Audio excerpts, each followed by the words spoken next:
नमो सद्गुरु सच्चिदानंद रूपा, नमो सद्गुरु भक्त कल्याण मूर्ती, नमो सद्गुरु भास्करा पूर्णकीर्ती. आजची जी सेवा आहे ही दादासाहेबांची सेवा आणि दादासाहेबांच्या सेवेला आज आपण प्रारंभ करूया. काय सांगू आता संतांचे उपकार मज निरंतर जागविती.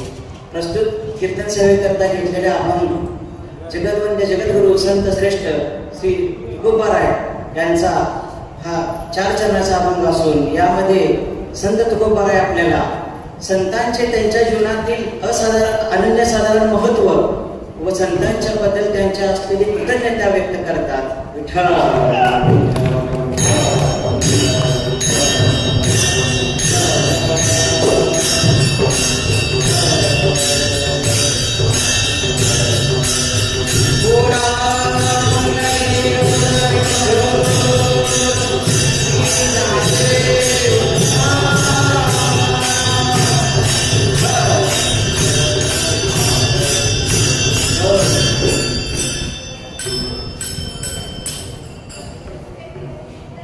या अभंगातून संत तुकोबाराय आपल्याला संतांनी काय कार्य केलं हे 3 क्रियापदातून आपल्याला दिसून येते. या अभंगात पहिल्या चरणामध्ये मज निरंतर जागविती, तिसऱ्या चरणामध्ये करोनिसायास शिकविती आणि शेवटच्या चरणामध्ये तैसे मज येती सांभाळित. जागविती, शिकविती व सांभाळिती या 3 क्रियापदामध्ये संतांनी आपल्या आयुष्यामध्ये काय कार्य केलेलं आहे हे संत तुकोबाराय आपल्याला सांगतात. संत हे आपल्यासारखे नुसतं बोलून दाखवत नाही तर ते प्रत्यक्ष कृतीतून करून दाखवतात. ऐसे संत जगी, ऐसे संत जगी,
आपण नुसतं बोलतो पण संत हे कृती करून दाखवत असतात. बोले तैसा चाले त्याची वंदावी. आपण या अभंगाचा विचार करायचा झाला तर संत तुकोबाराय हे कृतज्ञता व्यक्त करतात. संपूर्ण भारताचा समाजाचे जर 2 विभागात जर आपण भाग पाडायचे म्हटलं तर 2 भाग पडतील. मनुष्याच्या ज्या प्रवृत्तीचे 2 भाग पडतील. एक आहे कृतज्ञ, दुसरा आहे कृतज्ञ. कृतज्ञ त्याची व्याख्या अशी आहे की जो कशाची जाणीव ठेवत नाही त्याला कृतज्ञ म्हटलेलं आहे. म्हणजे जन्म कोणी केला, सांभाळ कोणी केला, शिक्षण कोणी दिलं किंवा संकटातून बाहेर कोणी काढलं, कृपा कोणी केली हे सगळं विसरतो त्याला कृतज्ञ म्हटलेलं आहे. कृतज्ञ उपकार केला का चोरावे वार दिलेला, निसुस्तविला विसरे जैसा. संत ज्ञानेश्वर माऊली म्हणतात कृतज्ञावर उपकार केला, चोराच्या हाती दिलेलं भांडवल व मूर्ख माणसाची केलेली स्तुती हे सर्व विसरून जातात. हे 3 उदाहरणं संत ज्ञानेश्वर माऊलींनी आपल्याला सांगितलेलं आहे. आणखी एक उदाहरण त्यांनी सांगितलेलं आहे. का जयाचेनी अंग झाडे पतंग जैसा तळे दीपाचेनी. पतंग जो आहे तो सुद्धा स्वतःहून त्या दिव्यावरती झेप घेतो, स्वतः मरतोच, पण आपले डोळे किंवा आपल्याला अंधारात लोटून देतो. हे दुसरं उदाहरण माऊलीने सांगितले. कृतज्ञ जो आहे तो नुसतं विसरतच नाही, उपकार केलेले विसरतच नाही, तर तो अपकार सुद्धा करतो. म्हणजे ज्याने कृपा केलेली आहे त्याच्यावर तो अपकार करतो, यालाच कृतज्ञ म्हणतात. कृतज्ञाचं जर बद्दल सांगायचं झालं तर महाभारतामध्ये तर कृतज्ञाबद्दल असं सांगितलेलं आहे की कृतज्ञ व्यक्ती जर मेला तर त्याच्या प्रेताला कुत्र्याने सुद्धा शिवू नये किंवा स्पर्श करू नये. पण कुत्रा सुद्धा प्रामाणिक प्राणी आहे. तो आपल्या मालकाची भाकरी जी खाल्लेली आहे त्याला जागा राहतो. त्याच्या मुलांना जरी त्याला दगड मारला किंवा मारलं तरी त्याला तो चावत नाही. पण कृतज्ञ माणसाचा जर मृत्यू पावला आणि त्या कुत्र्याने जर त्याला स्पर्श केला आणि त्याचं मांस जर खाल्लं तर त्या कुत्र्याची सुद्धा बुद्धी फिरते आणि म्हणून तो सुद्धा कृतज्ञ होतो. म्हणून महाभारतामध्ये असं सांगितलं की कृतज्ञाला कुत्र्याने पण शिवू नये. एवढी खालच्या पद्धतीच्या कृतज्ञाची व्याख्या सांगितलेली आहे. कृतज्ञ उपकार केला, कृतज्ञावर उपकार करून काही फायदा नाही, तो उलट अपकारच करतो. तर भगवद्गीतेमध्ये सुद्धा अर्जुन कृष्णाला पण हेच म्हणतात की कृपेचे लाभिजे वरू. ज्याने कृपा केलेली आहे त्याच्यावरच तो उलटला. भस्मासूर तरी काय मी भस्मा, तरी काय म्हणे मी भस्मासूर. अर्जुन असं म्हणतायत की भस्मासुरासारखा मी नाही. भस्मासुरानं काय केलं, ज्याने वर दिला. अर्जुन म्हणतायत की भस्मासुराला ज्याने वर दिला, शंकराने वर दिला, त्याच्यावरच तो उलटला आणि त्याच्यावर तो प्रयोग करू लागला, त्याला संपवायचा प्रयत्न करू लागला. तर कृतज्ञाचे असे प्रकार भरपूर आहेत. आपण जर बघितलं एक असे प्रयोग आहे आणि असे जात आहे की जे अपकाराची परतफेड करते. उदाहरणार्थ सांगायचं झालं, जमदग्नी ऋषीला सहस्त्रार्जुनाने कामधेनू गाय मागितली. ती गाय त्यांनी दिली नाही म्हणून त्यांनी मारून टाकलं सहस्त्रार्जुनाने. सहस्त्रार्जुनाने मारल्यानंतर जमदग्नी ऋषीचे जे चिरंजीव होते ते भगवान परशुराम होते. त्यांच्या आईने सांगितलं, बघ तुझ्या वडिलांना मारलेला आहे, तू काय करतोस. त्यांनी त्या सहस्त्रार्जुनाला तर मारलंच, पण 21 वेळा पृथ्वीने छत्री केली. ह्याला म्हणायचं अपकारानं अपकार करणं, अपकाराची परतफेड अपकारानं. सोपं उदाहरण सांगतो. एखाद्याने तुमचं 100 रुपयाचं नुकसान केलं तर तुम्ही त्याचा 1000 रुपयाचं करू शकता. ह्याला अपकाराची अपकार परतफेड. किंवा त्याने एक कानाखाली मारले तर आपण 10 मारायच्या. हे एक उदाहरण तुम्ही लक्षात घेऊ शकता. अपकाराने अपकाराची परतफेड. दुसरं उदाहरण आहे, एखाद्यानं उपकार केला तर त्याची परतफेड उपकारानं. ते सुद्धा आपल्याला महाभारतामध्ये सापडतं. शुकाचार्यांनी पोपटाच्या रूपात येऊन पांडवांच्या यज्ञामध्ये एक भाताचं शीत खाल्लं होतं आणि ते त्यांच्या सारखं मनात राहत होतं की हे कधी मी उपकारांची फेडतोय. आणि ती संधी त्यांना मिळाली. परीक्षिताच्या राजाचा मृत्यू 7 दिवसात आहे असं समजल्यानंतर त्यांनी परीक्षित राजाला श्रीमद भागवत सांगून 7 दिवसामध्ये ती उपकाराची परतफेड केली आहे. आणि मृत्यूच्या पलीकडे कसं जायचं, भवसागरातून कसं जायचं हे परीक्षित राजाला त्यांनी शिकवलेलं आहे. उपकाराची परतफेड उपकारानं. दुसरा एक वर्ग आहे, उपकाराची परतफेड अपकारानं करतो. असं भस्मासूर उपकार केला त्याच्यावर अपकार. आणखी एक उदाहरण सांगतो. एक विंचू होता, तो पाण्यात बुडत होता आणि एका कासवाने ते पाहिलं. कासवानं दया आली, कासवाने त्या विंचवाला पाठीवर घेतलं. कारण विंचू काय पाण्यात जगत नसतो. विंचवाला घेऊन ते कासव तळ्याच्या काठावर आलं, त्याला सोडल्याबरोबर त्या विंचवाने कासवाला दंश केला. म्हणजे उपकाराची परतफेड अपकाराने केली. आणि शेवटचा वर्ग एक सगळ्यात महत्वाचा आहे, ते म्हणजे अपकार जरी समोरच्याने केले तर त्याचे परतफेड उपकारानंच करतात. ह्याला म्हणायचं संत. संत हे चंदनासारखे असतात. तुका म्हणे पुन्हा चंदनाचे आमाई, चंदनाचे आमाई,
लाकूड जरी ठेवलं तर त्याचा सुगंध, त्या चंदनाचा सुगंध लाकडाला जसा लागतो तसे संत असतात. संत हे कसे असतात हे माऊलीने सुद्धा फार सुंदर वर्णन आहे. माधुर्य चंद्रिका सरसीरा या रंगा तैसा दोष पैका होता समूह.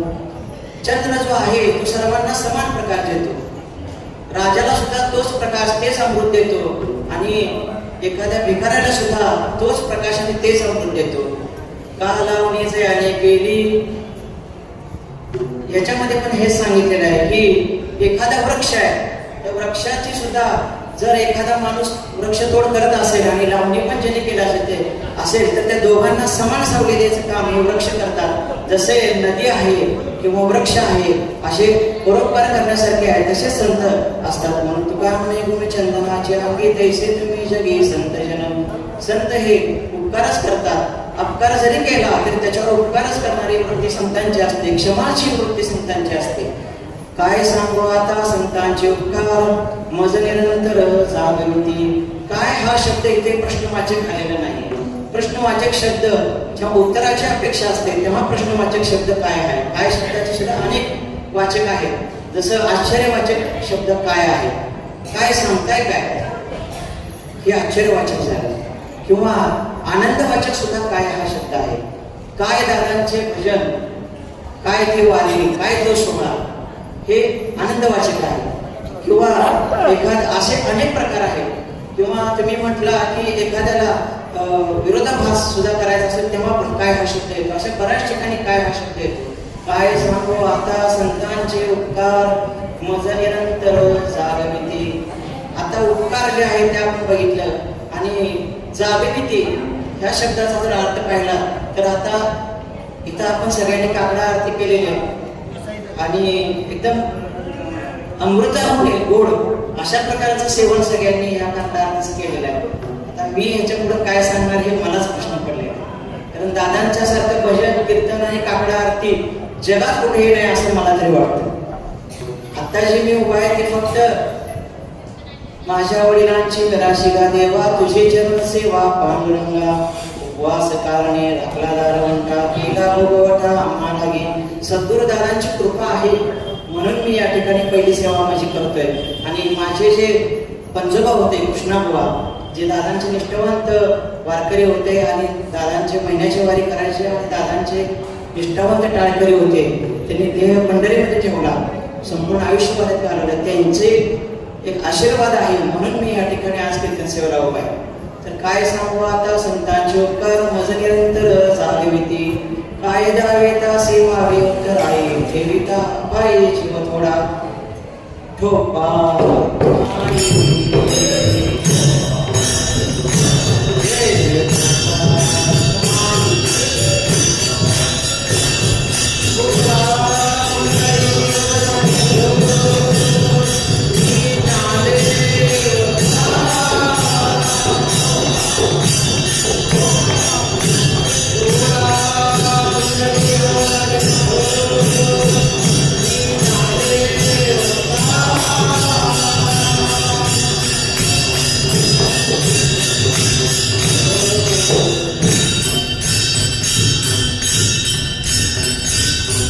संत हे आपल्याला जागविते असं म्हटलेलं आहे. जाग कसे करतात तर झोपेतनं नुसते उठवणं वेगळं, जागवणं.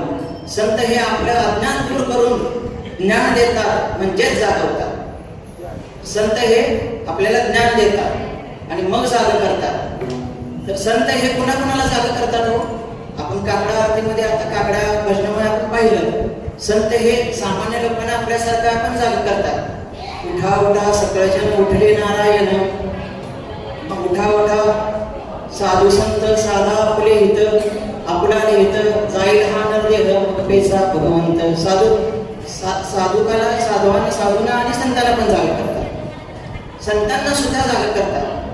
योगी पावन मनाचा साह्य अपराध जनाचा. संत मुक्ताईबाईंनी ज्ञानेश्वर माऊलींना अभंग लिहून जागा केलेला. मुक्ताईंनी तर 3 देवांना जागा केलेला आहे. संत ज्ञानदेव, संत नामदेव आणि चांगदेव ह्या 3 जणांना जागा करण्याचं काम मुक्ताईंनी केलेलं आहे. म्हणजे संत संतांना पण जागा करतात. संत हे पांडुरंगाला आणि भगवंत परमात्म्याला सुद्धा जागा करतात. उठा उठा पांडुरंगा प्रभात समय, उठा पांडुरंगा प्रभात समय. तर अशा रीतीने पांडुरंगाला सुद्धा भगवंताला जागा करण्याचं काम ते संत करत असतात. तसं त्याप्रमाणे आपल्याला सुद्धा जागा करतात. ज्ञान घेऊन जागा करतात.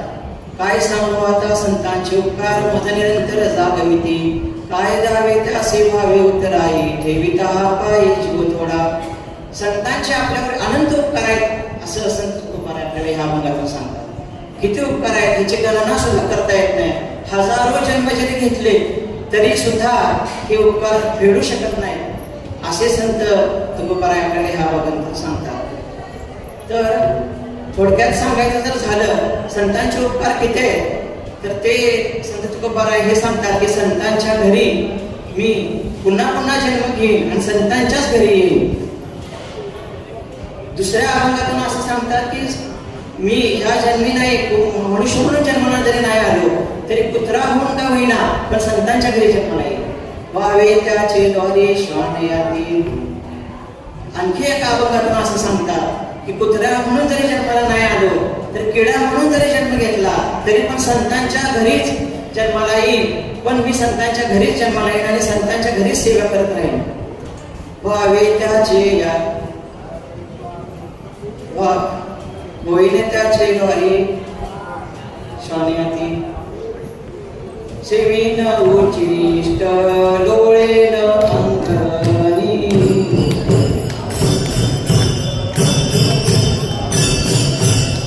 सेवीन उचिष्ट डोळेन अंतरणी.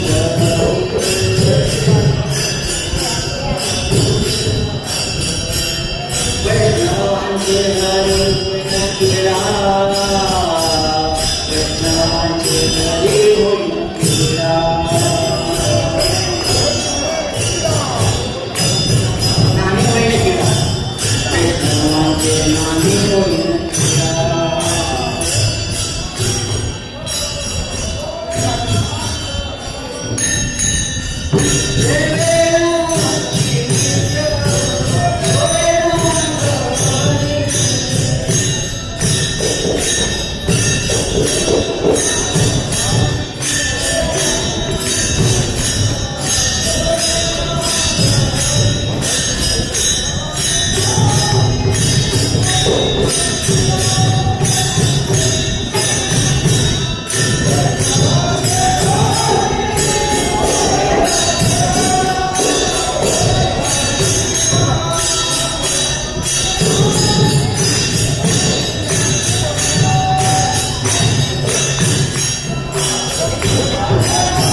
संतांच्या घरी का जन्म दे, कारण तेथे रामनामाचं मला श्रवण होईल.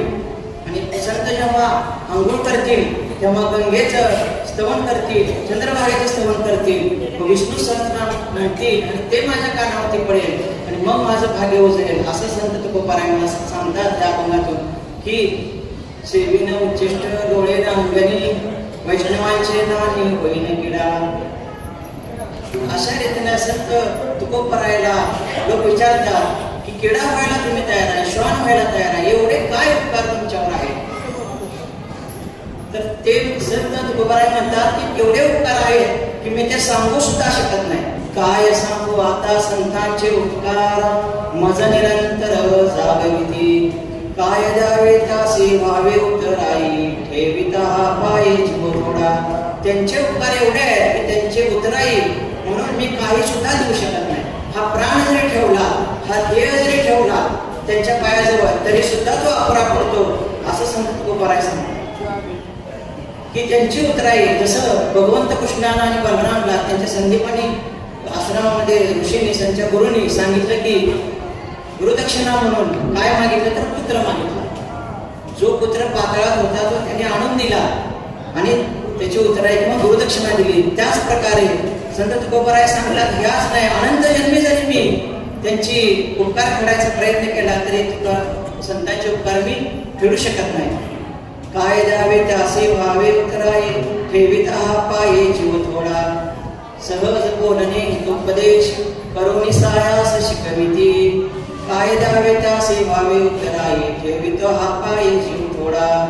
त्यांची आणि ते काय करतात सहज बोलतात पण उद्धार करून जातात. त्यांचं सहज बोलणं हेच उपदेश आहे काय. आणि ते कोणालाही पात्रता असल्याशिवाय कळत नाही. संतांनी एखादा शब्द सहज बोलला त्याची पात्रता असेल तो कळतो आणि ज्याची पात्रता नाही त्याला सुद्धा संत सोडत नाही. पण संत त्याला सुद्धा जवळ घेतात. करुणी सायास शिकविती. त्यांना शिकवतात, शिकवून त्या भावसागरातून पार करून कसं जायचंय अज्ञान देतात, अज्ञान दूर घालवतात. असे संत असतात. तुका म्हणे वत्स धेनुचे चित्ती, तैसे म्हणजे येते सांभाळित. धेनू वेचे चित्ती. धेनू ही गाय नसून प्रसव धर्म असलेली गाय म्हणजे धेनू आहे, नुसती गाय नाही. वांज गायला धेनू म्हणू शकत नाही आपण. ज्या गायला वासरू आहे तिलाच धेनू म्हटलेलं आहे. आणि नाना गाय चरे, नाना गाय चरे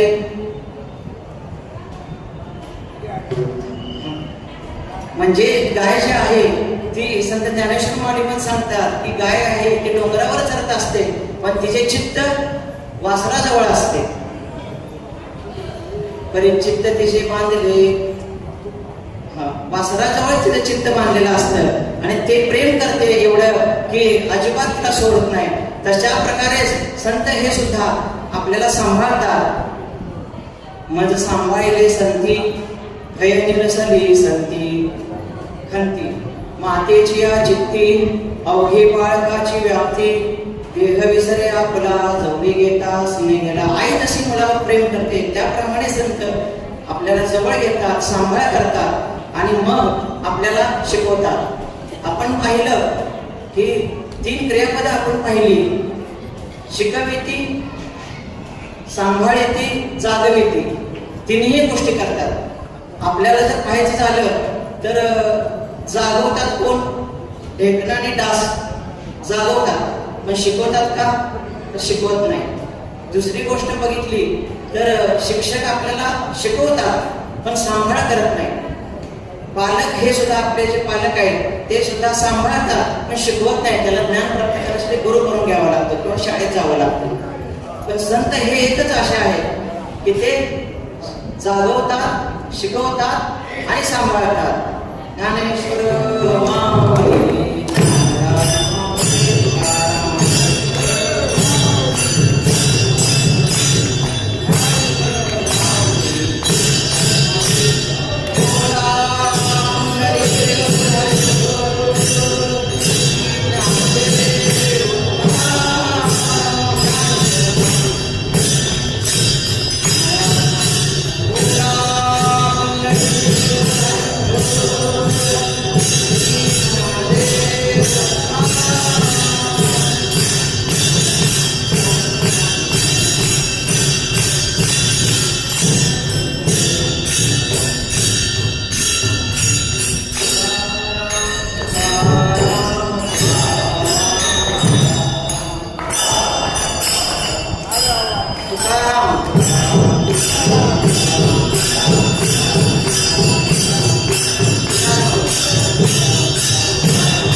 वगैरे जी सेवा आहे ती दादासाहेबांच्या समोर पहिली माझी सेवा आहे.